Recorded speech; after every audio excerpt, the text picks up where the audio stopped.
that makes it very difficult, emotionally difficult. It makes you start questioning yourself and your own abilities and, all that. I think early in my career, I was driven by that quite a bit on like the facade that I put out there as far as who I was and what I represented as like a successful person when at the reality I was broke as shit. I think after losing everything, that was like God's way of saying, hey, bro, I've given you some really amazing gifts, but if you don't use them the right way, it's not going to benefit you or those around you.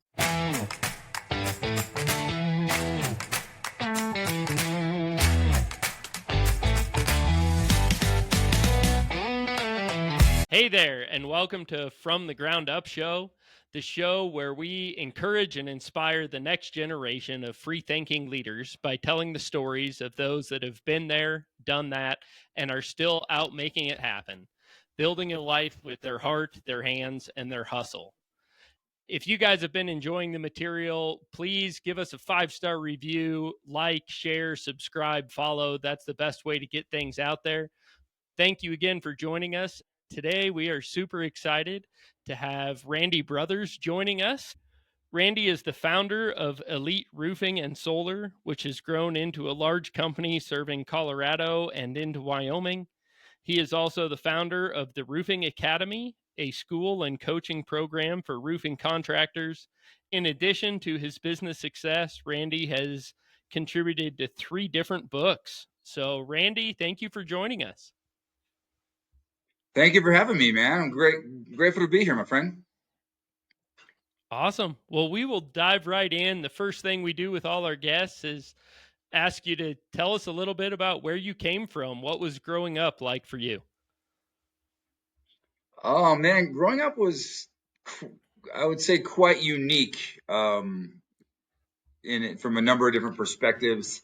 I am a third generation, contractor, business owner, but I never actually grew up with my real father and my grandfather. I just visited him, in the summers and holidays and stuff like that growing up. So I grew up where my mom remarried when I was 18 months old. So I grew up in a mixed family with 2 amazing stepsisters who, actually one of them in which is my business partner to this day.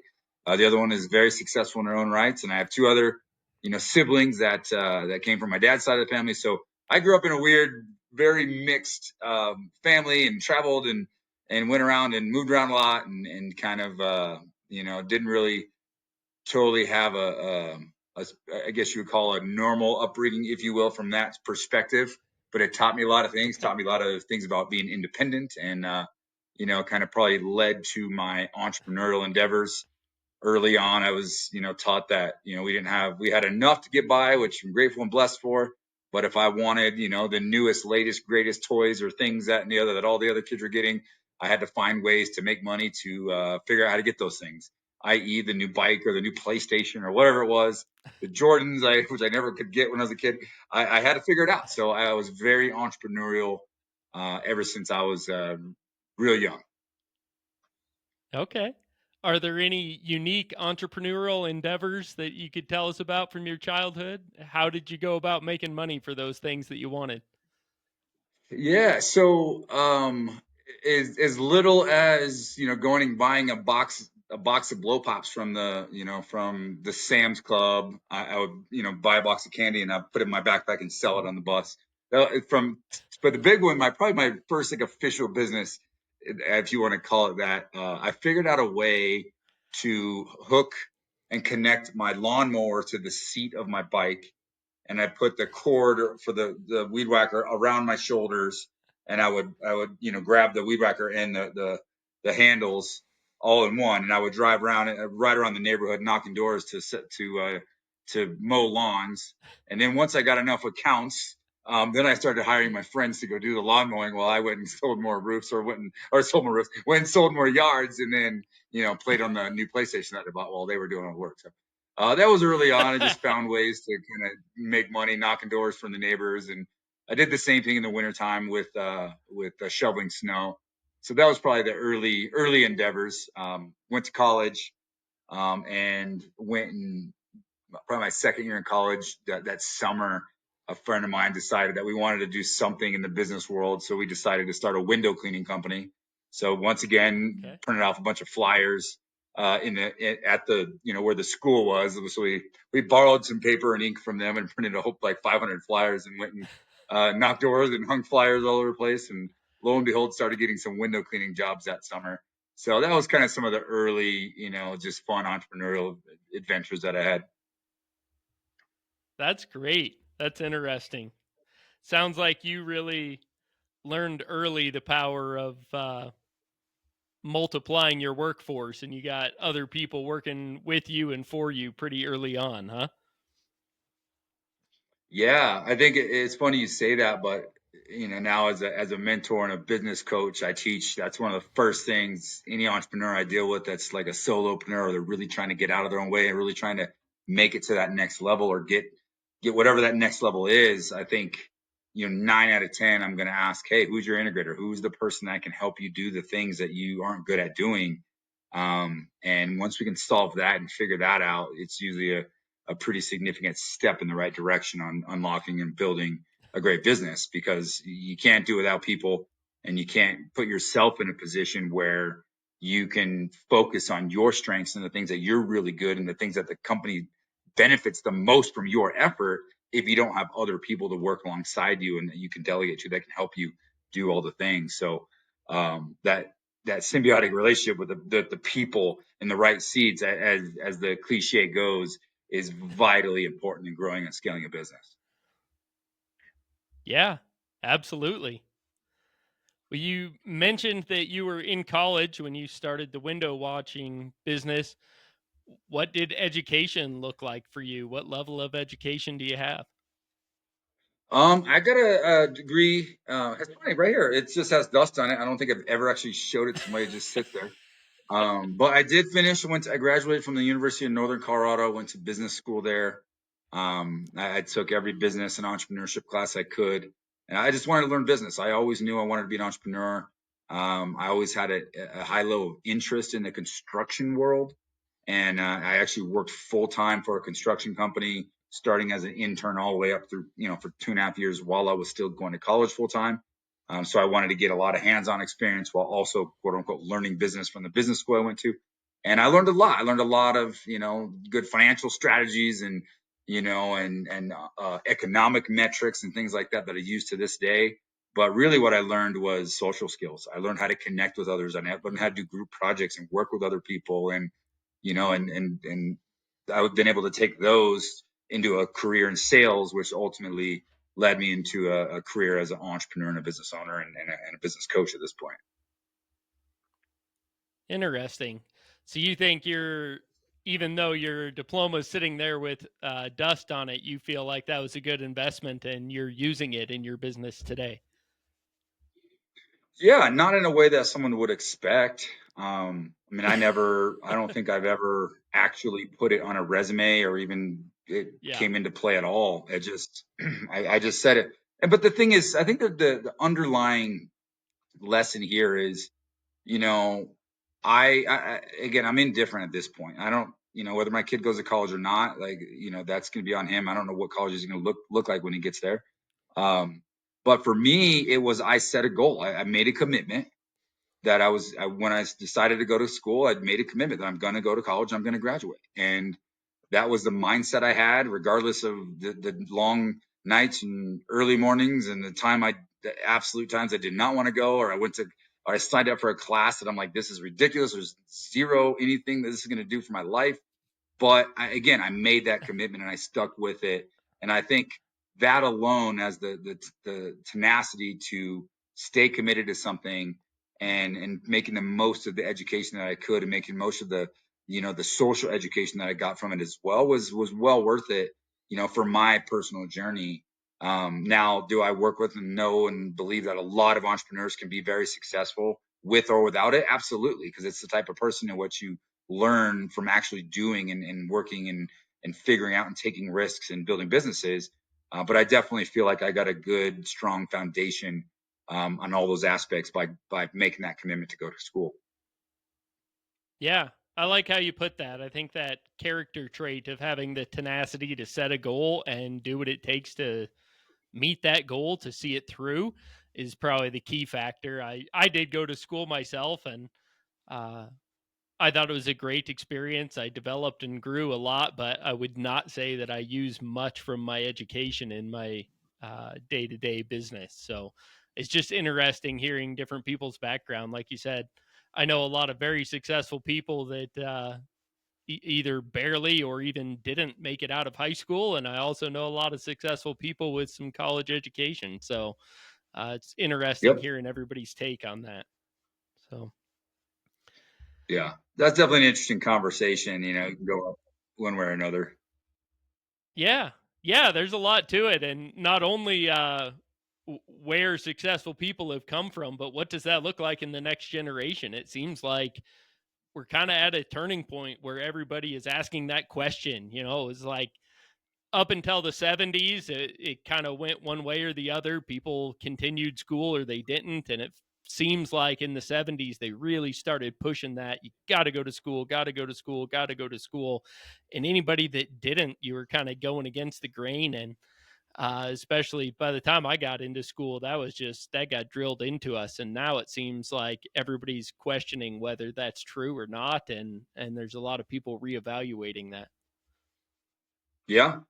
Yeah. And there's an argument that, well, it's already happening, but that the traditional 4-year college degree, college program is going to be a thing of the past, and within our generation, maybe with my kids' generation, because of the amount of specialties that people can do and just focus on one special area in business or in life, and technology and YouTube and AI and all the things that you can get an education from these days. I think it's definitely shifting the dynamic of how we have kind of been bred and or conditioned to think of school.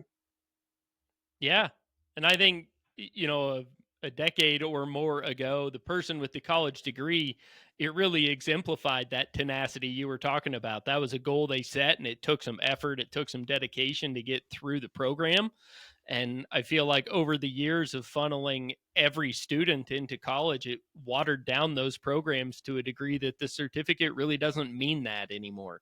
You don't have to be a person with tenacity Yeah. to get a college degree, and it just doesn't hold the weight that it used to hold. So Yeah, great. for sure.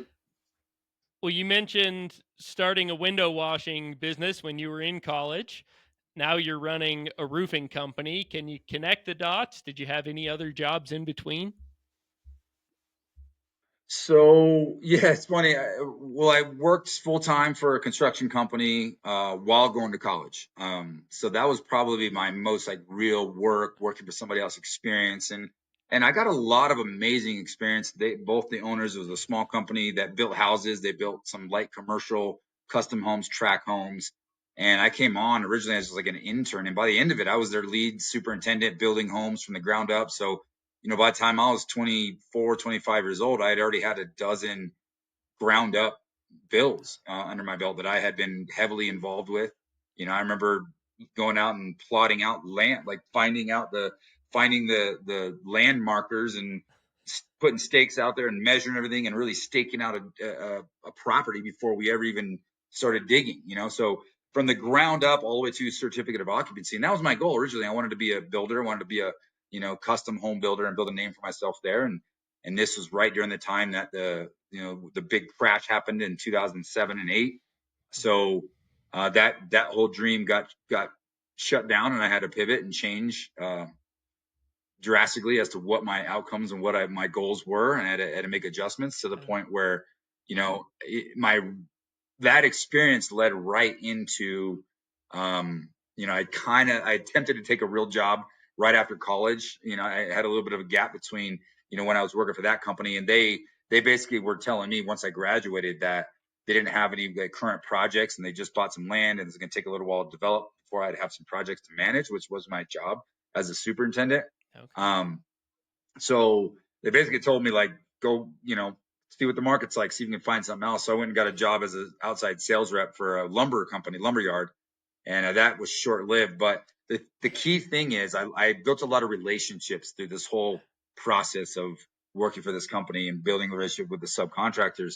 And a friend of mine that had built a good relationship with owned a drywall paint company, and he knew what I was about, knew my experience, and knew I was interested in starting my own thing. And so he came to me with the idea of, hey man, I got this lady who wanted me to do an entire basement finish, but I just do drywall and paint. Do you want to do the rest? And we'll kind of partner on the deal and figure it out from there. I'm like, why not? So we ended up landing that deal, and that was the official kind of unofficial launch of my business.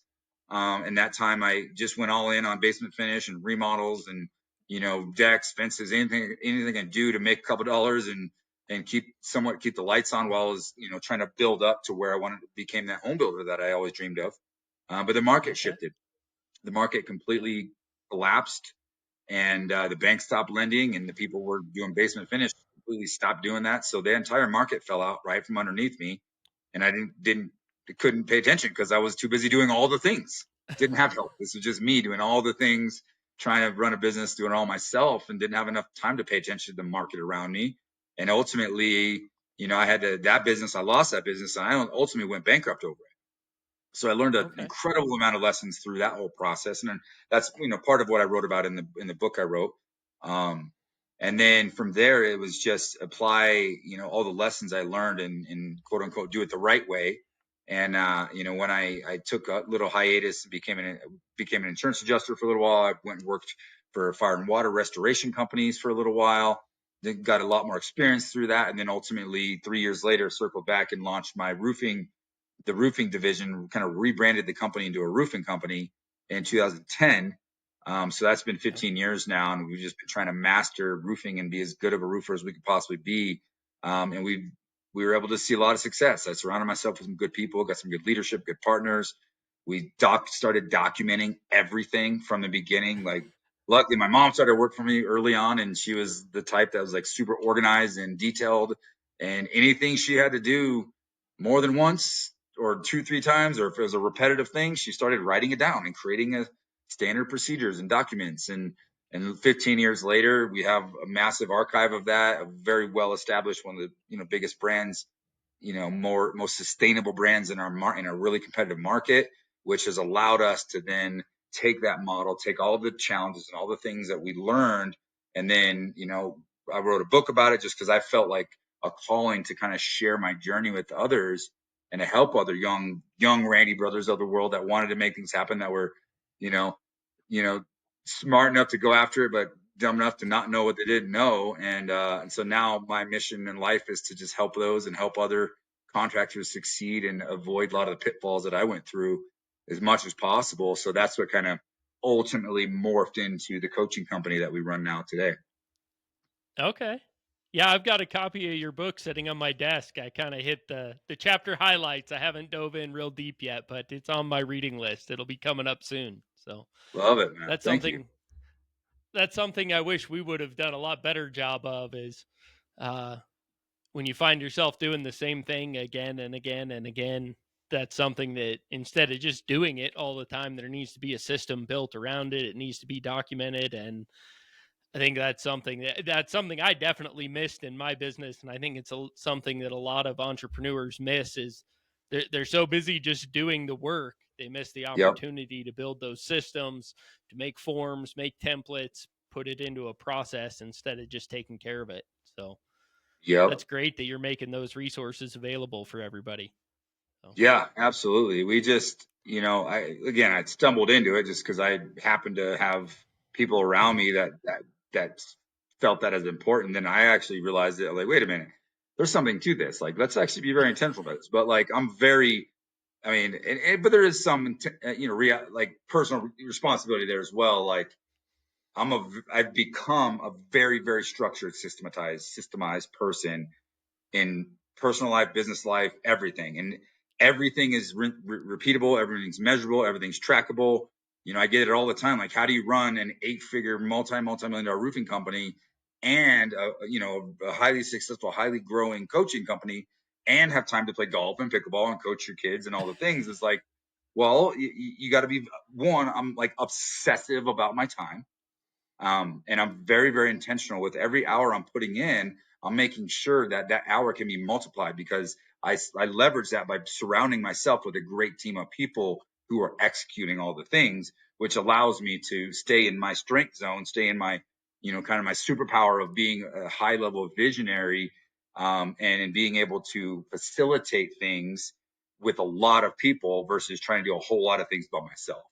And Yeah, honestly, I just get out of the way. I just present the challenge, present the issue. Like, this is the goal. This is the benchmark. This is what we're trying to reach. This is where we're going. And I need you to help fill in the blanks. And I just empower the people around me to do that. And then I become a support system and a facilitator of those challenges and of those things. And all of a sudden you start to see a lot of things happen. But more importantly, you see people grow around you. And that's why I love it, because I can create an opportunity to allow others around me to grow. And like, I am not ashamed to say I have a whole bunch of partners and leaders and people in all my organizations that are way better than me. And I'm okay with that. that's great. That's hard for a lot of people to truly grasp and admit. It is. I find that's true for a lot of great leaders, though. They really care about the people around them and they want to see the people around them growing and developing, getting better. So that's awesome. And it's incredibly rewarding when it happens, yeah. Oh, yeah. Even at the lower levels, I always say I'm in the roofing business as well, and I don't jump out of bed in the morning like super stoked and excited to go put some roofs on. Like I like my job, I'm pretty good at it, I can make good money at it, but that's not what gets me fired up and passionate. What I really get excited about as a business owner is being in a position to offer people the opportunity to move their lives forward. So when Absolutely. somebody that works for me accomplishes a life goal, a milestone, or even if it's the 18-year-old kid that saves up money all summer to buy his dream car in the fall, like heck yeah, like good for you. And I got to be a part of your story. You get all the credit, you did the work, you put it all in, but because I was here and doing what I'm doing, you had a job that allowed you to chase your dream, whatever that is. And that's the most exciting thing about being in business, I think. Amen. Yeah, you nailed it. I love that. Yeah, cool. Well, you said you shared your real dream was to build custom homes and kind of to be in construction, and that went flat when the economy tanked on you. What caused you to focus on roofing when you tried again? Well, I spent a lot of time doing remodel work, basement finish work, and numbers don't lie. Okay. Numbers don't lie. And when I analyzed the numbers from a perspective of time, it'd take me 6 to 8 weeks to do a basement finish or a remodel. It's oftentimes longer. And by the time it was all said and done, I'd make maybe a little bit more or the same amount of money I could make in doing one roof that took a day or 2 days. Once I realized that, like, that, it like hit me like a ton of bricks. I was like, wait a minute, I am way better to specialize and be really good at one thing than trying to figure out and be, average at a whole bunch of things. And when you're doing, remodel work as a general contractor, I mean, there's a number of certain elements I would do myself, but there was so many things I had to outsource and use subcontractors for. And I'm just like trying to put all these pieces together and trying to keep jobs on task, on budget. And it was a lot of work to do with a lot, not as much of not as much juice to squeeze out at the end. So I realized that if I wanted it, and I'm a big dreamer, I'm a big thinker, and I wanted to build something I could scale up.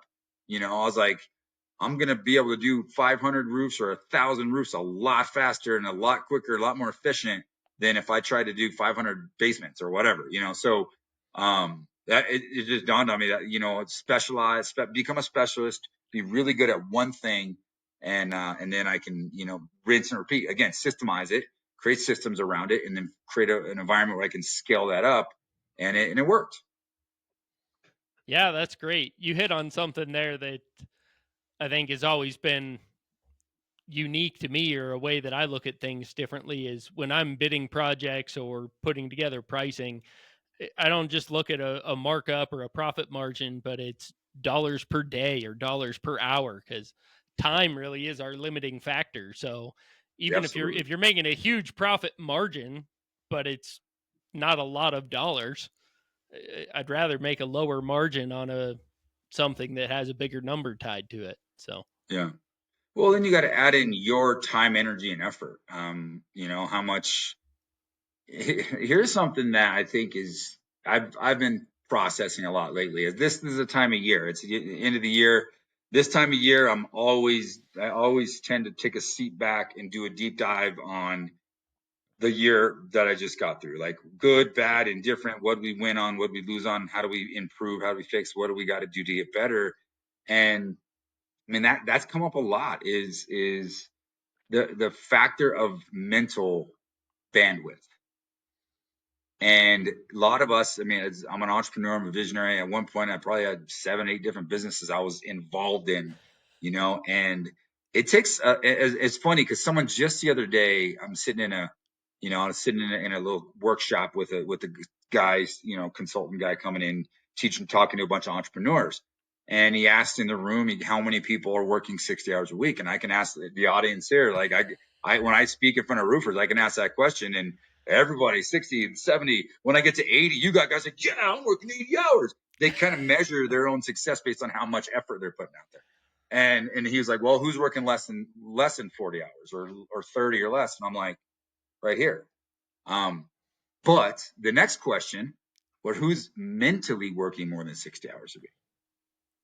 That's the challenge. Is like I've successfully gotten to a place where my physical hours working are very, very manageable. I'm very balanced, very grateful to have that time. Like I'm going to get off this call with you. I'm going to go. My kids get out of school in a couple minutes. I'm going to go across and pick them up from school and say what's up. Go play some basketball with my kid in the driveway. And I'm grateful and blessed for that, right? But at the end of the day, the challenge there is the mental bandwidth. When we're trying to build a whole bunch of things and have a lot of moving pieces in our business, it takes a lot of your mind to be able to manage that. And it's hard to shut it down. It's hard to shut it down at night. It's hard to be present with your family. It's hard to shut it down on the weekends and stuff like that. And I think that's the real challenge that we don't talk about enough is like, sure, you can reduce your time, physical time you're putting into a business, but what are you doing mentally? How do you reduce that as well and still be successful? And I think for me, it's like narrowing my scope. It's like, what can I take off of my plate? And what are the things that I've been putting time, energy, and effort into over the last handful of years? And what is the fruit from that? What is the upside? How much money are we actually, or profit are we actually making? But also, what is the mental bandwidth? What is the mental tax that it's taking on me and or my leadership team? And that's helping me like really look at my business from a different perspective. That's huge. That's gold right there. I think I've not heard somebody put it in that terms before, but that mental bandwidth is huge because yeah, even you might limit your work to 40 hours a week, but I know for me personally anyway, my mind is spinning 100 hours a week at least. And when I'm at home, I'm not all home. When I'm having a conversation, I'm not always there. There's always an idea, something spinning. So finding ways to limit that or I guess leverage that for the maximum impact that's huge. I'm gonna spend some Yeah. time thinking about that. So Great, man. I would highly encourage any of the listeners, people listening to this, maybe I bet you I'd put lots of money right now saying somebody's like sitting in their truck or watching this on TV. They're like, whoa, like that hits hard. And I'm just sharing like where I am right now in this place. I literally last week I took like almost an entire day, cleared my schedule and just thought. Just tried to get into deep thought. My sauna, my cold plunge, and like just doing the things, going on a really long walk, and like doing the things I can to like just get into a flow state, a mental state to just think and analyze and really reflect. And I don't think we do that enough as entrepreneurs to actually take thinking time for ourselves. And I did it for like almost an entire day. And it's just like so many of these things like, wow, it hit me. And I made some really significant changes in the last week within my business that are pretty drastic. And like we're removing complete divisions and stuff. And it's like, it's a lot, but you take that time and really analyze what is the opportunity cost and the mental cost of trying to chase something that might not be the best outlet for your time and energy. yeah, that's great. That's some good advice. Thank you. You know, you mentioned that your sister is a partner in your business, if I caught that right, Yep. and your mom works for you. Um, what is it like, I guess, running a business with a partner, specifically a partner that's a family member? And how does that work? You guys all in the office together, family running the business together?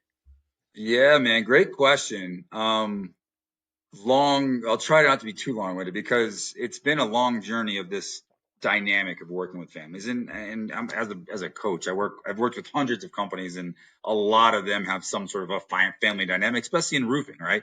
A lot of us start a roofing Yeah. company and, hey, brother, sister, mom, dad, everybody come work for me, without really understanding what their skill sets are. We just throw them into a position and hope it works out. And sometimes it does, and oftentimes it doesn't. And in our case, Yeah. my mom was an incredible asset early on to help me build everything. She was office manager, did all the things that allowed me to go out and sell roofs and recruit people and build my sales and make it rain. That was my job, right? And she became an expert with bookkeeping. She got really, really good at it, to the point where when the company outgrew her to where we had to outsource and bring in CFOs and, financial support, she was able to create a consulting company, which works right alongside with my coaching company, to where now we do books and bookkeeping and strategic, financial strategies and stuff for other contractors, specifically in roofing. And then she ended up selling that and retiring. So she's been with me this whole journey. I helped mom get retired, and she still does, a few things here and there for me, but that's huge because she helped me build the thing, and now she's retired and just gets to be a grandma and hang out with the kids, and she's a, big part of my life. And then my sister, she just came on as an admin for my mom early on, 15 years ago. And she's just Okay. the type of person that you put a challenge in front of her and she hits it head on. She learns, she grows, she gets better. And then she really became a great leader. And through a lot of the process of figuring out the leadership and figuring out what we needed to do in our business, we were blessed in a sense that I have another partner who was my original partner. He's still with us. There's three of us, and he was my best friend since I was 11. And we just were both really good at sales and trusted each other. We're like, let's build this business together. But there was a missing element. And I mentioned this early on. You got to have an integrator, somebody that can take your crazy ideas, weed through the crazy ones, figure out which ones are really good, and actually help you implement those and take them into the end zone. I am really, really good at getting to the red zone. I am really good at getting an idea. I'm going to take it to the 10-yard line, but punching it in, not my thing, right? I'm on to the next idea, right? So I had to, and she is incredibly good at that. She's she's a CFO now. She works in my coaching company, and she runs the coaching department. Like she's helping companies all over the country from a fractional CFO level, C-suite level, like coaching perspective. And she's having an incredible, like, impact because she's done every role in the business except for nailing a shingle on.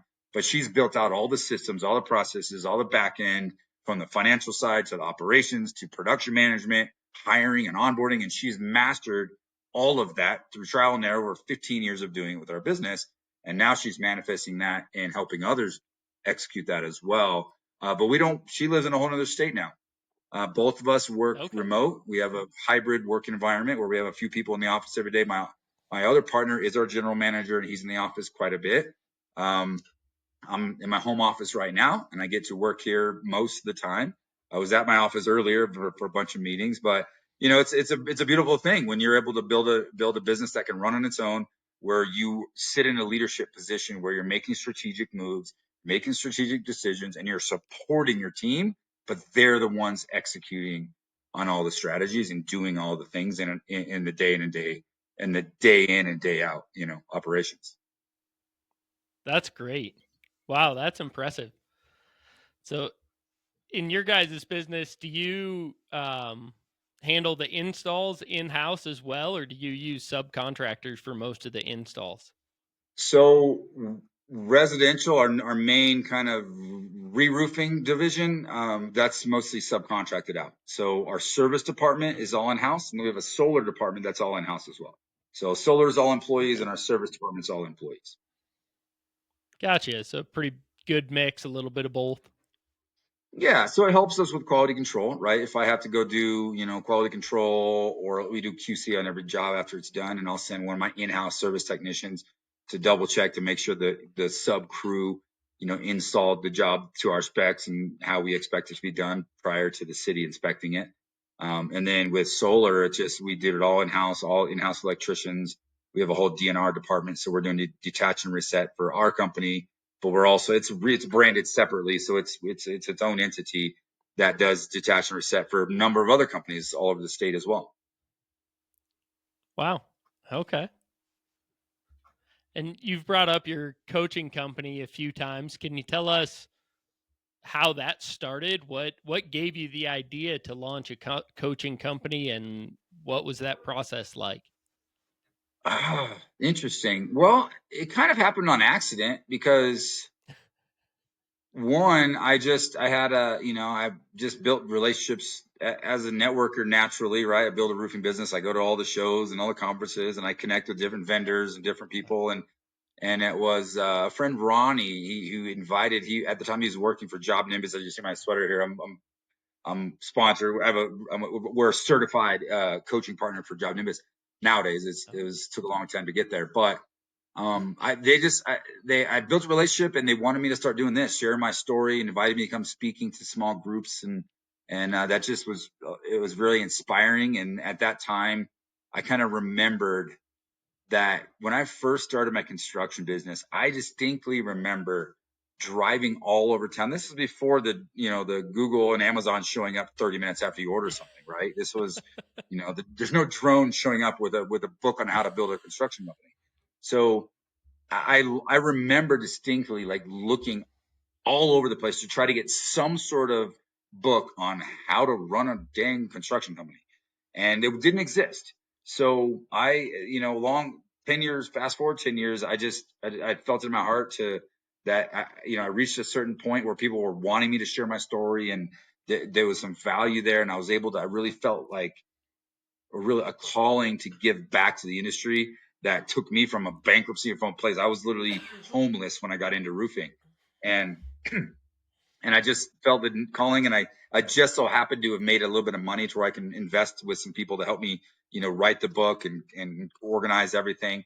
So it just the stars aligned, and I had this idea. So I took about a year, and I blocked off some time every week to focus on it, and took just about a year. I got about a third of the way through it and completely scrapped the whole thing and restarted it, and then finally got an end product that came out. And once that book came out, that's when there was starting to be a little bit of a craze or a little bit of a demand on people doing online courses. I'm like, wait, I can just basically take this book and go a lot deeper and take all the things I've learned and break down my business into all these sections and film it all and create an online course on how to build a roofing company. I'm like, let's do that. So then I turned it into an online course, and then we created and duplicated all the documents and all like the things that we learned, all that stuff I talked about, how we tracked it all. Then I created templates and documents and SOPs for everything in the business. And then, and then I realized that which was great. And that's what we kind of launched the academy. And then we realized that there was a big demand that people really liked the one-on-one coaching. They wanted someone to talk to. They wanted accountability. And then we also saw an opportunity to build a community around it. So then we kind of worked our way into a full service coaching, one-on-one coaching company. So that's our bread and butter. I have a team of coaches now. There's 7 of us total on the staff, on the team. And we can do everything from building out your CRM system to implementing a sales system to building a production department to high level C-suite level of financial strategy, CFO level strategy on building a company and getting ready for exit. So we can basically take a company from inception all the way to exit based on wherever you are in your journey. And we have a full team and a full curriculum all built out that we can help with that. So that's what we ended up doing. And it kind of evolved by passion and a desire and calling to give back, but also like responding to what people needed and they wanted help with. We just kept building and finding ways to serve and help others, and it kind of manifested into something that's actually really special. Wow, that's pretty cool. Do you have any close competitors in your market that are using your tools? Yeah. Well, so there's excuse me, there's I'm in a big market, man. There's probably I think it's been, who knows, it's not documented, but it's been said there's over 5,000 registered roofers in my market. And I've worked with, probably dozens of them at this point in time, but active, there's definitely probably a good handful of contractors that are direct competitors of mine that I work closely with, and we all work together. We support each other. We help each other, and it's great, man. We have these private group chats and mastermind groups that we get together and we help each other. And in a way, I look at it as one, we hardly ever, if ever, compete against each other because it's such a big market. But if I can help a handful of ships rise, the tide rise, a handful of ships, it'll make our market that much better, and it'll make it harder for others to come into our market. So that's how I look at it, man. I'm more of a collaborator in everything I do. So we get way farther collaboration, in collaborating and learning from one another than we do, you know, holding our cards to our chest and not sharing. Yeah, that's great. Yeah, you guys have a huge market down there. Every time we head south towards Denver, I'm just blown away at the amount of construction and the growth and everything that's happening down there. So, Yeah, and in a market where there's lots of growth, but also with you know hailstorms, it's feast or famine. So right now, there's a lot of companies that are really really hungry. The whole market's down significantly from the last 2 years that it was, and we haven't had any storms this year. So you just got to build your business in a way that you can try to survive that and live a comfortable life. And then when you get storms, you capitalize on it. yeah, I know 23 was huge down in your guys' area, and I knew Yeah. 24 had been light. I hadn't heard much about 25 yet, but what does that look like in your business? How do you prepare for that downturn, or do you have any strategies to try to keep sales up on the years when you don't have the storm? Yeah. So in years that you do have storms, we put a lot of energy into going as linear as we can with our projects. So we're going to try to book out into the spring. So when we know we have a big, huge storm year, instead of like squeezing every single roof we possibly can, we'll put anybody that's willing and able, like a lot of homeowners, like, I don't want to mess with it. Okay, cool. We'll book way into the future. So we'll try to book ourselves up all the way into the first or second quarter of the next year, which kind of spreads out that cash flow and the cash flow challenges. At the same time, we're really focusing on retail and training and teaching all of our sales team how to sell retail, building relationships around retail sales, building service department, commercial department, solar department, some of these other departments that are ancillary that can kind of lift us up and make sure we stay stable financially in when those bad or quote unquote down years happen.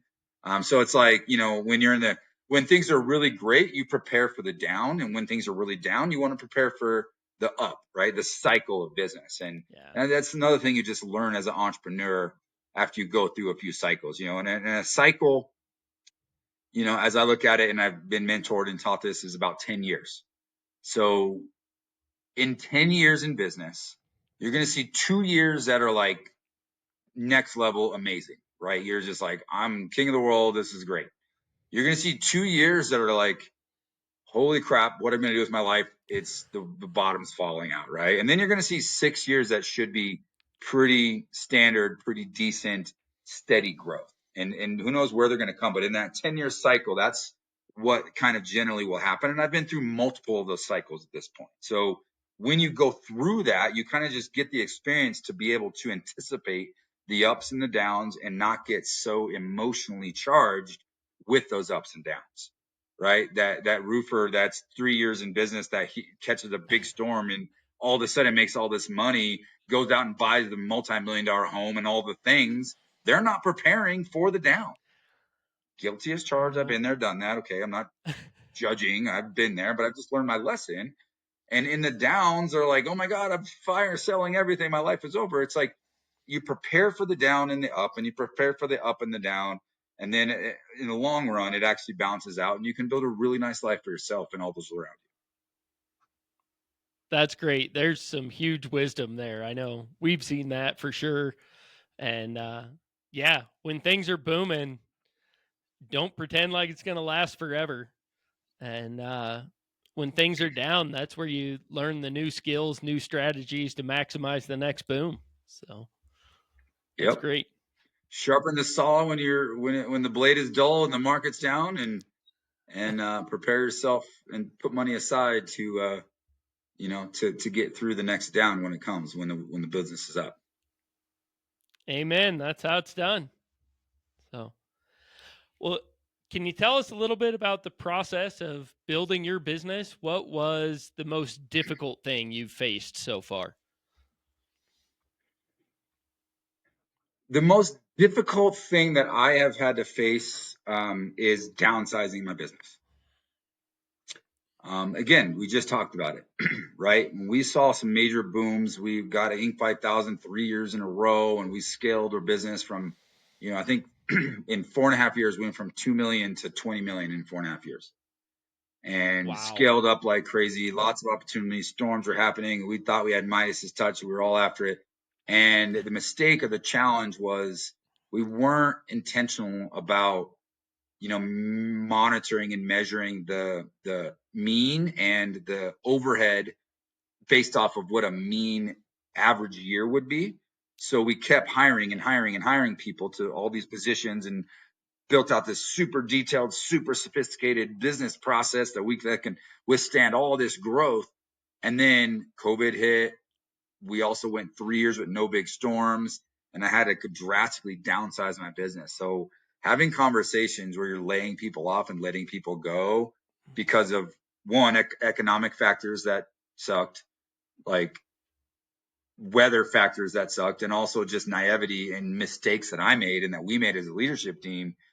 That was probably the biggest challenge I've ever gone through. And I would hope that others don't have to go through that, because a lot of us, on the to each their own, but the credit goes, like, a lot of good, successful entrepreneurs lead with their heart and they care a lot about their people. And I genuinely do.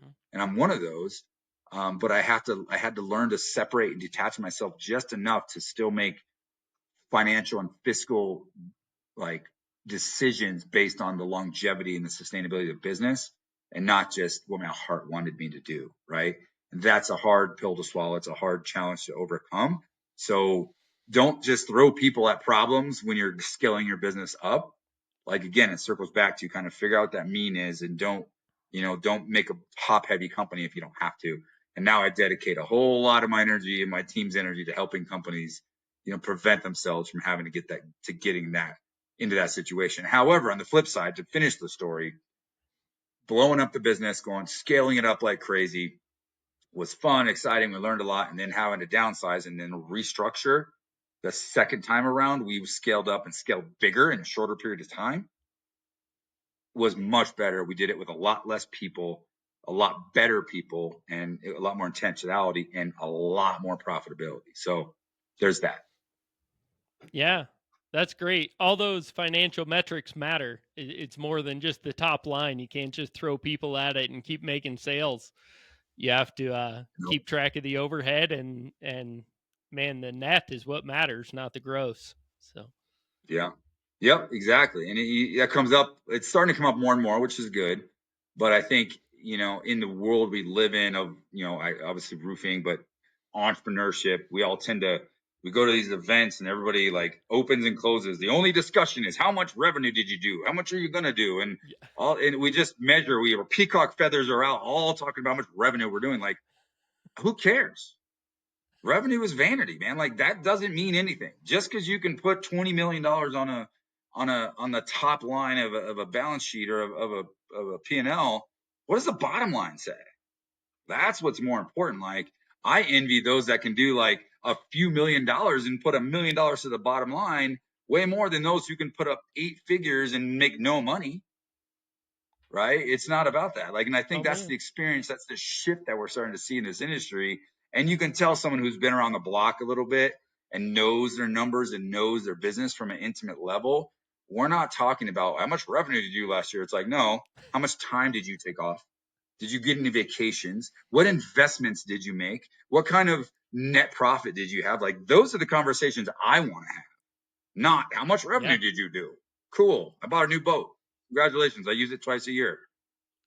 Don't care. You know what I mean? yeah, Like, that's not my thing anymore. Granted, at one point it was. So I could say these things from a place of being a little facetious and kind of picking at people out there a little bit, but I could say that because I was that guy and I made all the mistakes, lost my ass, I went bankrupt, and it changed who I am. It changed who I think, and how I operate my business and how I coach others as well. that's great. Again, a lot of wisdom there. I think that point gets driven home for us really well because we don't live in that massive market that you guys have. We have a pretty limited market, and if I just totally took over our market 100%, I wouldn't be able to build a business the size that you guys are. So we have to really maximize and capitalize on the market share that we have and do it as Yep. efficiently as possible. And especially a business like roofing that has such high liability, man, you don't need to take on more liability. You don't need to do more work for less money. You got to make sure you're finishing with more than you started with. So, Yep. Yep. yeah. And every market's different too. I mean, and I work with companies in all different shapes, sizes, retail, insurance, commercial, service, metal, all different specialties and niches all over the country, literally every corner of the country. And not one market is the same. Yeah. Even within the smaller market, even within the big markets, like how I do business in Aurora is different than how I do business in Boulder and Colorado Springs. Like every market is unique and different. And that's the key is you got to figure out where the opportunities are in your specific market based on what your market is telling you. If I work with a Yeah. smaller company in a small, or a company in a small market, I'm not going to give them the same advice I'm going to give a company in like a big market. Like in my market, it's like just only do roofing and nothing but roofing because there's that much there's that much opportunity there. In a smaller market, you can't survive that way. So you have to diversify and really focus on the things that help, build the business up a little bit and create a great solid bottom line for you. Is a different again, every market has a unique opportunity and a unique strategy in building your business. That's great. I love that you coach people with that kind of dynamic. I was talking to another contractor friend of mine just yesterday, and he had hired a consultant, and the consultant was telling him he had to specialize, had to specialize, had to specialize. And he's like, man, if I specialized as tight as you're telling me to, I'd have like 2 jobs a year because he lives in a pretty rural area. He's like, they're just, if I did 100% of the market, I'd have no business. I have to do more than that to have a real business. So that's great. Well, and that's what the textbook is going to tell a coach to tell somebody, and don't get me wrong, it makes sense. But again, you have to factor in the market dynamics. And I think that's where a lot of people go wrong because a lot of these, it's funny. And now I get to make fun of myself. I get to make fun of at coaches, right? People coach because they can't do, right? It's like you can't actually figure it out. You can't actually build a successful business. So you read a few books and go get we talked about degrees earlier, whatever. You get a YouTube education, you buy some program, and then you become a coach. It doesn't work that. I don't look at it that way. Like, and that's why, like, I think I might be the only coach left that actually owns and operates and runs a roofing business, or one of the only ones. And I keep it that way on purpose because the dynamic of it changes. There's so much volatility and the industry is evolving. My business is constantly evolving. And it's like, I don't feel right coaching somebody and like giving them advice that's not from a place of true experience. Yeah. That's just not my style. Right. So I try to make sure to maintain that level of attention to my own business. So then if I'm coaching and consulting with others, it can be more real and genuine. As you can probably tell, I'd shoot you straight, man. That's because kind of how I roll. I'm like, this is what you see is what you get. I'm going to shoot you straight. And most of it's coming directly from my own experiences.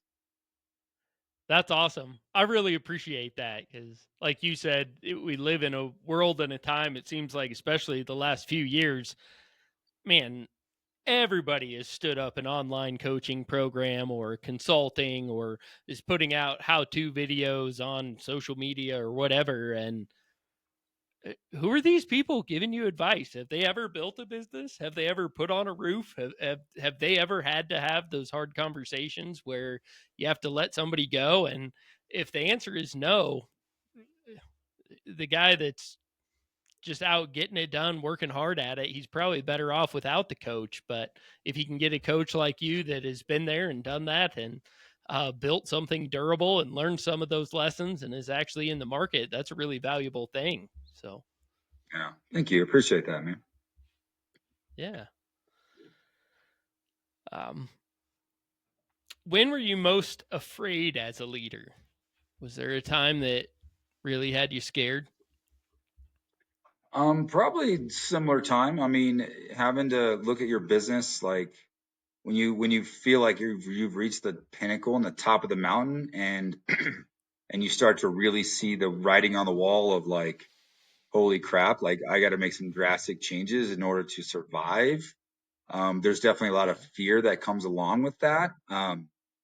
But as a believer, I feel like I've worked really hard in my whole life to really offset fear with faith, and just believe that that faith overrules and takes over when fear tries to like debilitate me, if you will. We all live in fear, and if you ask, my biggest fear is failure.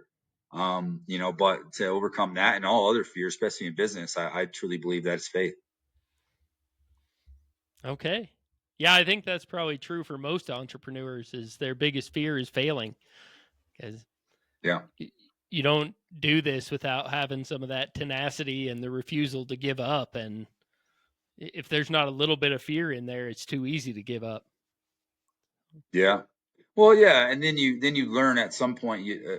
I think like a switch gets turned on where you learn what that really means, and like I don't believe there is such a thing as failure at this point in my career, and I don't fear failure because I just learn and get better. So every mistake, every challenge, every obstacle that we face as entrepreneurs, as humans, as husbands, as fathers, as all the roles that we play in life, it's just another learning opportunity. So if we master the art of learning and growing and just and getting better at being the best version of ourselves, you don't fail, you just learn. And those who push harder and quote unquote fail frequently just learn faster and get better faster. So it's not really failing, it's just you're just failing forward to just learn. I like that. I like that. It's not that I fail a lot, I just learn faster than others. There we go. I know you talked about the difficult time a few years ago where you kind of had the perfect storm of an economic change, a market shift, the storm cycle hitting all at once. Has there been anything inside your business, not an external factor, that delayed your growth? And if so, what would you have done differently? um I would have to go back to the early stages of my business, and we grew pretty fast each time we've grown. We've done it fairly quickly. Again, a lot of that has to do with the market we're in. You get a big storm, you got to grow quickly. Um, but earlier on, I think I didn't have the systems in place that I wish I would have, or wish I would have known. I wish I would have had like a roofing academy or some sort of coach, not just touting my own thing. Wish I would have had something like that early on because I would have avoided a lot of issues. And not being systemized, especially in sales. I didn't have a sales system early on. I just went off what I thought I knew and what I had been trained on, which wasn't that much at the time. So I didn't have a sales system. I didn't have a hiring system. I didn't have, training for staff, and I didn't have, a lot of these like fail safes and things in place early. And I think that kind of inhibited our growth and definitely inhibited our profitability growth. So we grew our top line, but again, didn't grow the bottom line like we should have. And we reached diminishing returns, which means you have your cost is growing at a higher rate than your margin. And so that's probably it, like not having the dialed in systems that help me that to this day help me be very attentive and very intentional with profitability and efficiency instead of just adding more revenue. So sales system is very key. Having a way to hire, train, and develop salespeople, and bringing them from outside the industry was huge. Once I figured that out, that was the game changer for us. Awesome. That's a lesson I learned very slow as well. I'm just now starting to figure out was I'd do the same thing 1,000 times and still did it. And I could have been building systems, forms, templates, videos, training programs, and done it a couple times to get it dialed in and turned it over to somebody else. And that inhibited our growth in a pretty significant way. Is there something about your business or your market where you have changed your mind significantly as you've grown as a leader? Maybe something that you thought pretty firmly and have shifted what you think about it as you've gained new information and grown as a leader. Um, Probably a couple of different times. I'm constantly growing as a leader, but how to allocate that towards my market, that's a challenge. Um, but I would say, kind of reverting back, like early on, when we saw our first kind of little quote unquote explosion of growth, me as an entrepreneur and confident young dude, I was like, oh, I got this. I got the Midas touch. So then I started thinking I was a good entrepreneur and I knew what I was doing. So then I, started branching off, opening other businesses and going to partner up with other people in different businesses. And I tried to expand too fast and I went to another market and opened another office.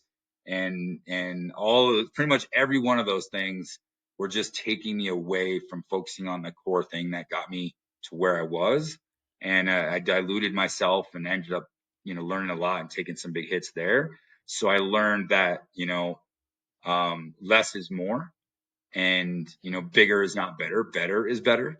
And and just because I saw some success, it doesn't mean I'm God's gift to entrepreneurship. So I'm just everything I touch is going to turn into gold, and that wasn't true. So I had to Yeah. like reset myself as a leader to refocus on the things that matter the most, and just be really really good at a few things or one thing and then a couple in order to grow successfully, like healthily, versus just trying to expand and add too many things to my plate, thinking that I, was God's gift to the entrepreneurship. Yeah. There's nobody more confident than a young guy that had a couple early wins and hasn't hit one of those hard times yet. Yeah. Yep. They got it Yeah. all figured It's out. They amazing. know Yeah. all the I answers. was, yeah, I reverted to my like, my kid's 10 and almost 11 and he knows everything. Right. So I reverted back to that. Like, oh, I was, in my 20s and I built a multi handful of millions of dollars in my first few years. I'm like, oh, sweet. I know what I'm doing. No, I didn't know. I didn't know crap. That's great. Have you ever made a beneficial mistake? A mistake that hurt you at the time, but allowed you to learn a lesson or shift things in a way that it ended up being a significant benefit? Yeah, definitely. I wouldn't call it beneficial mistake though. I think strategic move is more appropriate because I had to make some hard. But again, when I was downsizing my business, I had to make some extremely hard decisions, which jeopardized relationships that I had for dozens of years. And it was hard. I mean, it's hard to put the business and the longevity of the business over a 20-year relationship. And that was hard because to let people go that I truly, really, really cared about, but I literally just didn't see a path forward with the business, in that relationship maintaining. So those are hard decisions, and it was hard at the time because then I had to kind of restructure and rebuild my company. But in the long run, it was a fantastic decision. It taught me a lot about who and how to hire people. It also taught me a lot about making good equitable decisions when it came to structuring deals and structuring employee agreements and how to hire and train and put people in positions to succeed. So I learned a lot through that, but I had I lost some really really solid relationships in the during that process as well. So that was hard. Yeah. That was probably a pretty lonely time. Were you able to Yeah, I mean it maintain can a be. leadership team? Yeah, luckily I've had a great team around me, my for pretty much my whole, career after the first epic fail that I did on my own. So I've been able to share in that, right? And we have a very tight leadership team, and we share in those wins, and we share in those losses and those challenges, and and every time you lose really good people over a long period of time, that's always challenging.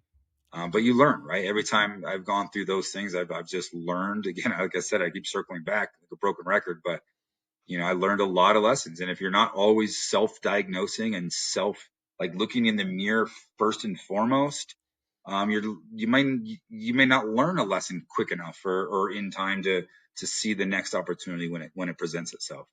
But in going backwards the way we did, it was really hard at the time and really stressful and on the whole family, everybody, but what we were able to do in the valley in tightening up our team and tightening up our systems and tightening up our brand and gaining market share and really systemize everything allowed us to reach new heights that we never even thought we could get to. And we put up, the best revenue and profit numbers. The 2 years after that, we put up the best revenue and profit numbers we'd ever seen in our business. So it was well worth the heartache to go backwards. Sometimes I say, one step backwards can let you go 2 steps forward, Okay. Can you help us understand how big of a step back that was? How much of your business did you have to scale back? How much did you lose in order to then I bounce mean, back and we dropped, grow again? I think it was like 60% Oh, wow. Wow. in 1 year, or about maybe an 18-month period of time. So, we dropped from, for numbers, we peaked around about 20 million and we dropped down to like 7.5 at our lowest a couple years after that. And then worked our way back up to north of 20 million again last year. So Wow. it's a wide spectrum, my man.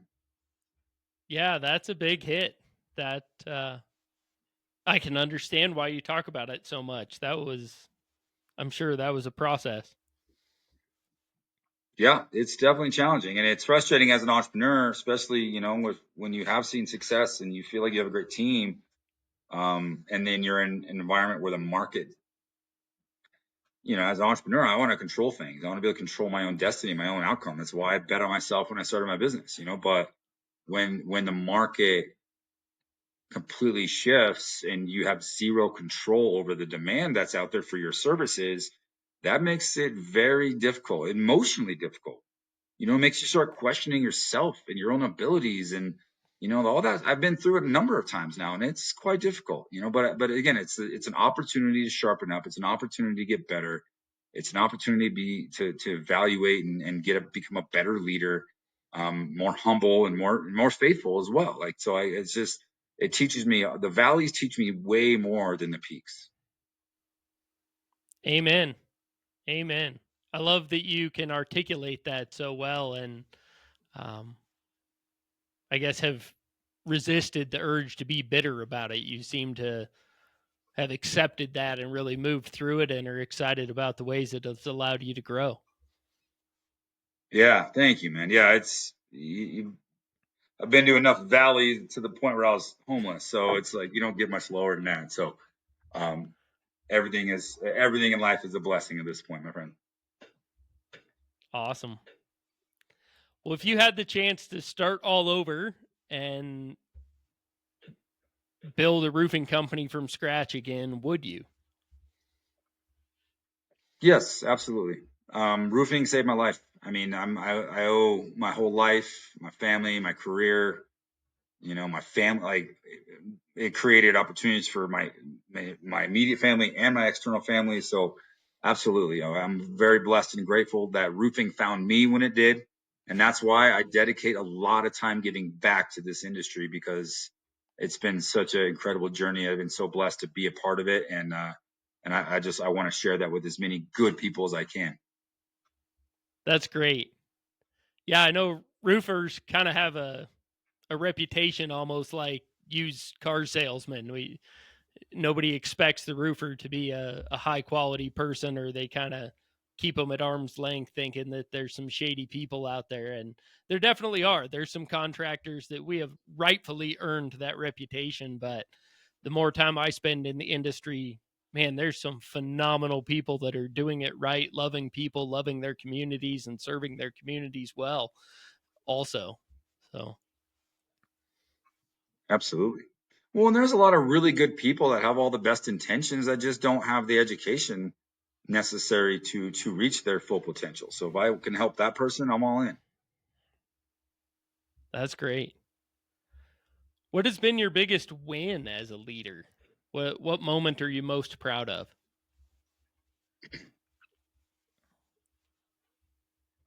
It's hard to narrow it down to just like one moment, but I would say the moment that we officially made my sister a equity business partner was incredible. It was just such a cool moment in the history of our business because, you know, it wasn't a buy-in. It was absolutely well-deserved and hard-earned. Like, she poured her heart and soul into this business and helping me chase my dreams.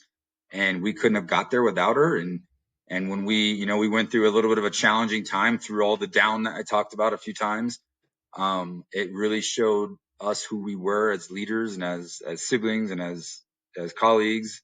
And it just made it clear that, this is, well deserved, and being able to see someone come from, and she's got an incredible story herself where same thing. She dealt with addiction and a number of different things, and to come to be like an absolute executive, high level production.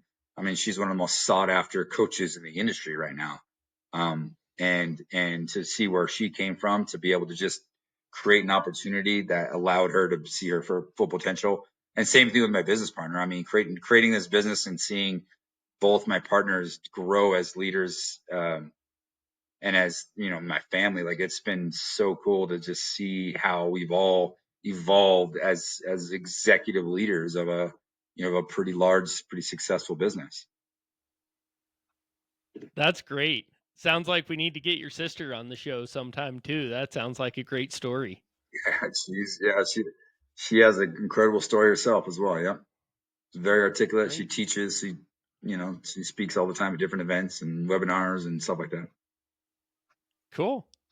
Well, it sounds like you guys have a really close, strong relationship.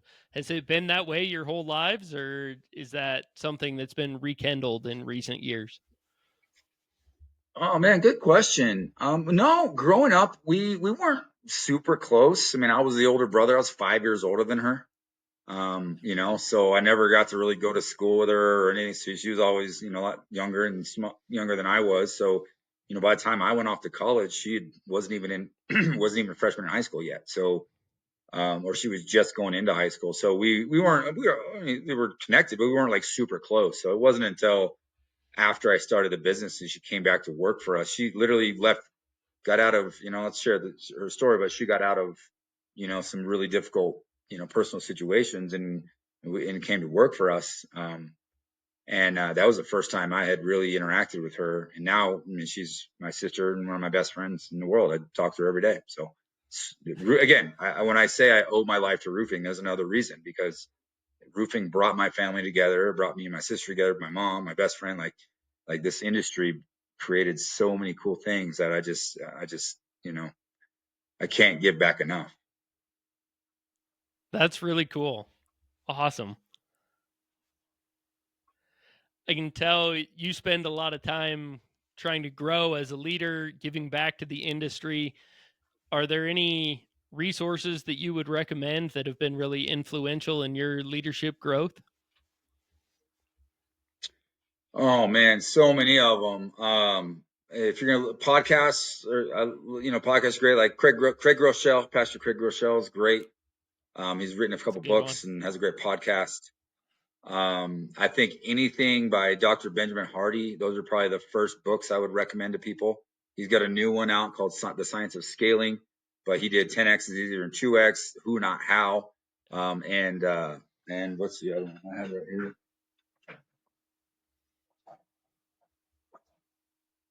Yeah, in the gap and the gain. So all those are, I mean, those are, start there. If you haven't really dove into books, you're learning to want to grow your business, want to grow as a leader.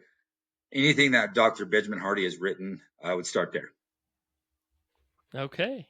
I've heard some of those titles, but those are ones I'm not real familiar with. So, in addition to your book, I got a few more that I'm going to have to work through. There you go. I like the audio versions too, because he kind of does this like interview with Dan Sullivan, who's like the founder, that he worked with and collaborated with on those books. And it's just, there's like a podcast in between every chapter, so you can just real dialogue, and it was powerful. I've listened to him multiple times. So, as I'm mentoring, coaching people, those are the first books I recommend to people. But I have a huge list. I mean, yeah, pretty extensive list of books. Great. So we've talked a lot about some of the hard things you've been through, a business going bankrupt, being homeless, having to scale back your business and let go some of your team. what is it that motivates you and keeps you grounded, keeps you pushing forward when things get hard?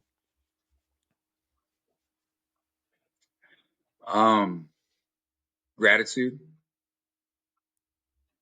I think, if I try to practice gratitude day in and day out, regardless of the difficulty of whatever it is I'm dealing with. So I think, being just grateful for what I have at whatever phase of life I'm in, whatever emotional state I'm in, if I can just be grateful for it. There's always something I can complain about. There's things could always be worse no matter what. So I just feel like if I just practice gratitude each and every single day, and I teach others to practice gratitude each and every single day, like the ups and downs start to become like little waves. And just you can just live a life of gratitude is takes a lot of factors, a lot of the idealistic factors out, and I think it's a place that I strive to be in on a regular basis, and not always easy, that's for sure. Life's tough, things happen every day, but if I can just always wake up and end the day and begin the day with just a little list of gratitude, things I'm grateful for, it makes everything doable and manageable regardless. Can you give us a little mini lesson? You listed it a little bit there, but what does it look like to practice gratitude in those difficult times? What are maybe some practices that you use to maintain that mindset? Yeah, and it's funny because I mentioned it, but he talks about it in The Gap in the Gain, the book that is referred to, about you could do a gratitude journal. And I have actually a friend of mine in the entrepreneurial world who created his own. He's got these things. It's called Oak. It's actually oakjournal.com. You can get one of these, and it's a 3 month journal that has like literally at the top of it has three things of gratitude, vision for the day, and what's your three most important goals each day. But I think just getting yourself into the practice, as one of the guys one of the guys I work with that runs our main kind of coaching program, coaches a lot of our clients. He always says you bookend your days with gratitude. So at the end of the day, write down three things you're grateful for, and then in the morning reflect on those and write down three things you're grateful for, and then write down the three most important things you want to get done that day, and keep it simple. So like starting and ending your day with writing down what you're grateful for, even when it's a shitty day, and it's like there's always something to be grateful for, and especially at night, it's a great way to do it because you tend to carry whatever happens throughout the day, what the last thing is that that you put into your mind before you go to bed carries into the nighttime, and then can carry into the next day, and then can manifest itself. So, there's a lot to be said about this, and Ben writes about it, a lot of things, but like, you see those people that just look at nothing but like doomsday scrolling right before bed. They're always in a bad mood, right? They wake up grouchy. They're like, oh man, the world's ending. I just watched too much CNN last night before I went to bed. Like, no, what you fill your mind with at the end of the day, especially for the last 30 minutes, is going to manifest itself overnight and into the next day. So if you end your day with really thinking about the things you're grateful for in life, imagine what that does to your attitude and your energy and your sleep and your habits when you wake up and go into the next day. Okay. Thank you. I appreciate that. Was there a point where you feel like you really turned a corner either in your business or in your leadership and felt like a significant pinnacle? Maybe not a I've finally made it moment, but a like we're here. Probably multiple times, but I think maybe the best one for the audience is, I talked about the ego earlier, and like early on in my career, man, I just had this, like, before I got started growing up college, and I just kind of had this chip on my shoulder that I wanted to prove everybody wrong, right? And I'm a very competitive person, but I was to the point where I was driven a lot by like ego and what others viewed of me, and like, and it's all, self-fulfilling, right? So all the action and all the things I did, and as a leader, as an entrepreneur, was basically to feed my own ego, and to, and you keep, you measure by money, or how much money you can blow or spend or whatever, or how you can look with the trucks and the boats and the things like that. And I think early in my career, I was driven by that quite a bit on like the facade that I put out there as far as who I was and what I represented as like a successful person when at the reality I was broke as shit. But this perception persona I put out, I think after losing everything, that was like God's way of saying, hey, bro, I've given you some really amazing gifts, but if you don't use them the right way, it's not going to benefit you or those around you. And it made me shift my eyes and my mindset to really caring and creating opportunities for others and seeing how I can help other people succeed instead of just leveraging to help myself succeed. That was a major mindset shift. That was a huge turning point in my career and created the direction of success that I've been able to have. That's great. That's great. Nobody ever says when I made this much money. It's always great leaders always look at their own development, their people. That's a theme we're starting to see a lot. That's great, man. It means you got a good thing going. Yeah, I can't even tell you like, cool, you know, you big bonuses or big years or making money or whatever. It's like that doesn't move the needle for me emotionally, spiritually, or physically. It's, you know, cool, grateful, right? And I'll, you Yeah. know, try to be responsible with success and with money. But like early on, I wasn't responsible enough, and I'm glad I didn't, you know, make a lot of money early on because I would have been irresponsible. I would have done way stupider things than I did do. So, you know, I think it was also God's way of kind of, you know, teaching me how to be a fiduciary and how to be responsible with his money, you know. Great. You mentioned you coach people through starting their business all the way through an exit. Do you have an exit plan in mind yet? Is that something you're looking towards? I'm watching, man. I think there's still a lot of volatility right now in what's going on with all the firms and roll ups and different things happening. And you know, I have a beautiful thing right now and a beautiful business and beautiful life that I don't know if I'm ready to disrupt that too much. So I love supporting others, and we've helped others exit, and we help get their books and get their systems dialed into where they're going to maximize their exit. And I love doing that.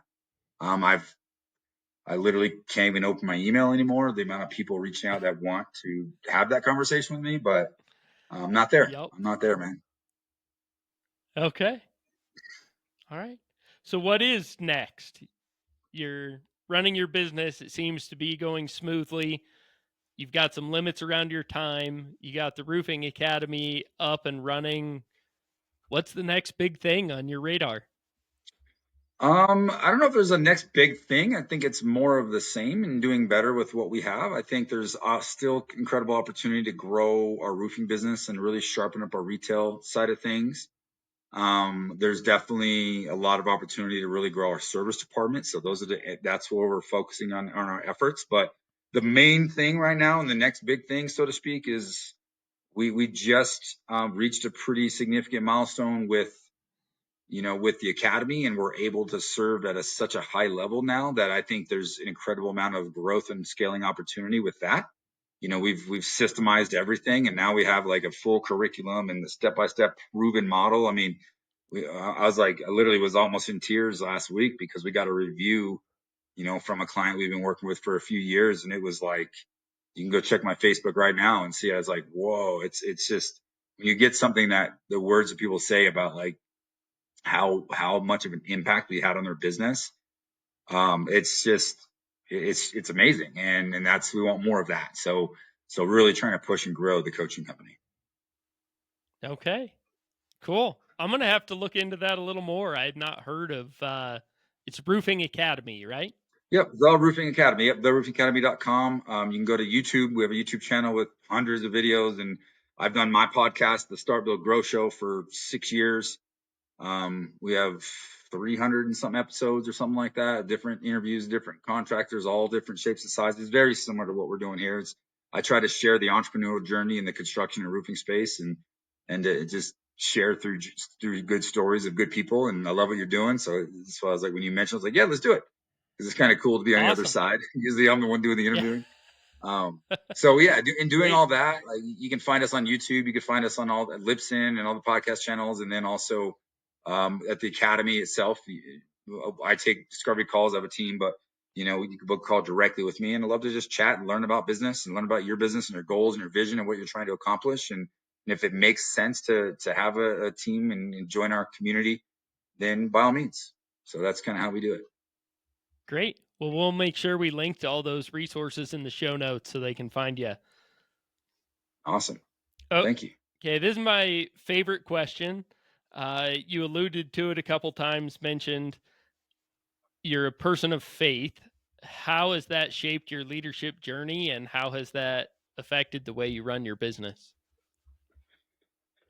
Oh man, it's everything. It's funny enough, like when I first started my roofing company, it's kind of facetious, kind of a funny story, but I was working for another roofing company and I'm storm chasing. I'm in a whole different state, like 15-hour drive away, and I see, this Aurora, Colorado gets hit with baseball size hail, and I'm just like, I'm literally living out of a hotel, knocking doors for somebody else. Like it just dawned on me, like, man, I already had this business sitting there. I have a registration. I can rebrand as a roofing company. I'm like, you know what? My heart was just like, you got to go do this. Okay. And at the time, my mom was actually helping me because she had been unemployed, living with my sister and kind of in between jobs, and was helping me do job submissions and keep my own life organized because I sold a lot of roofs. And I called her on my way back. I was in Ohio at the time, driving back to Colorado overnight. And I was like, all right, mom, I'm starting a roofing company and I need you to come work for me. I'm going to do my best to get you paid eventually.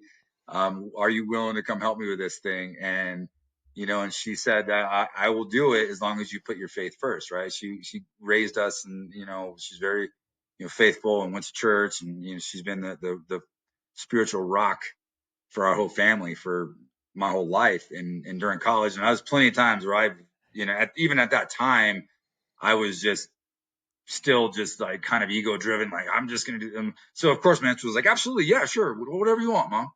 And it was, I'm grateful she did that because it did put make that it helped me really make that a foundation. But it's been a Yeah. 15-year journey, day in and day out, of learning, the ins and outs of what that really means, and what it really means to have 100% faith that God is directing me and directing the business and teaching me the lessons I need to learn as a leader, versus me just doing what I want to do, and giving him credit every once in a while. And also when things go bad, like, praying, oh man, God, help me out of this. But when things are going really well, it's like, oh, look at me, I'm the man. I think that's the ultimate lesson, is to learn to have faith no matter what, and to understand that I'm just a steward, right? It's not my business. It's not my entity. It's his entity. It's his business. And I'm just the steward. I'm the one that's being directed. And I have to be reminded of that constantly. And I surround myself with people of, strong faith and good mentors, and to be reminded of that on a regular basis, because it's an ongoing thing. Great. Thank you. Okay. Who would you like to see on the show in the future? Well, the problem is, guilty as charged. I don't necessarily know, who you've had on prior. I mean, I've interviewed over 300 people, so I could probably help somewhere. But definitely, maybe, my sister Bree Reese. She's an incredible high level integrator, CFO for multiple companies at this point in time, and she's got an incredible story too. So that may be a good one for you. Okay. All right. Well, I might have to see if you can connect us offline here. Yeah, Um, we'll do. Last question to either settle or fuel the debate. If you're doing a job and have to use a cordless tool, which brand do you prefer? DeWalt. DeWalt? All right. Bro, I was raised on the other end of a saw, and my dad was, like I said, I'm a third generation guy. I watched him build stuff. He used to be a cabinet maker. He used to build furniture and had this shop in his basement. And he ingrained in me when I was a little kid is the yellow and black, man. DeWalt tools all day long. That's great. I'm a DeWalt guy myself, and up to this point, I think Milwaukee has been edging us out. So we got one more in the win column there. So No one says Harbor Freight. yeah, that has not been an answer yet. That's good. So awesome. Well, Randy, thank you so much for joining us. It's been a pleasure having you. And thank all you guys for joining us here on From the Ground Up Show. If you want to be part of a future show, either as an expert guest or if you want to call in and ask a question of one of our guests, please let us know. You can find us online from thegroundupshow.com or on social media at From the Ground Up Show. And if you've been enjoying the shows, any of the content we're putting out, we really need your help. If you guys could leave 5-star reviews, like, share, follow, subscribe. We're on YouTube, all major podcast platforms, and again on social media From the Ground Up Show. So thank you guys. And until next time, keep grinding.